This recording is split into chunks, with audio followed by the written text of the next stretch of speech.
అనేది మాతో కూడా ఉంచి ఆ స్తుతి ప్రేయరు 4 దగ్గరలో మరి ఒకే బర్త్డే రోజు బ్రదర్కేమో సంఘం అంతా పిలిచి కేక్ కట్ చేసి అందరికి భోజనాలు పెట్టి అలా చక్కగా స్తుతి ప్రేయర్ చేశాను.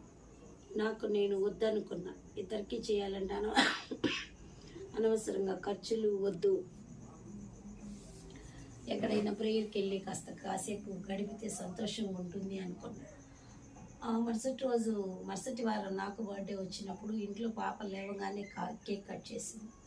జీసస్ కాల్కి వెళ్తే బర్త్డే సెలబ్రేట్ చేసుకుంటున్న వాళ్ళందరూ లేచి నిలవబడంటే ఆ రోజు అక్కడ స్పెషల్గా మరి ప్రేయర్స్ జరగడం లేదు. నాకు అవంతా చిన్న చిన్న విషయాలే చాలా గొప్ప సంతోషాన్ని ఇచ్చింది. హృదయ రహస్యాలను ఎరిగిన దేవుడు ఆశగల ప్రాణమును తృప్తిపరిచేవాడు.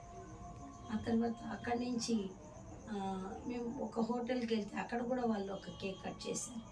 మరలా తిరిగి ఇంటికి వచ్చేసరికి మా చర్చ్ మెంబర్స్ అందరూ, నాకు తెలియదు, అందరు కలిసి మాట్లాడుకొని ట్రైన్ గంట లేట్ అయింది ఆ రోజు.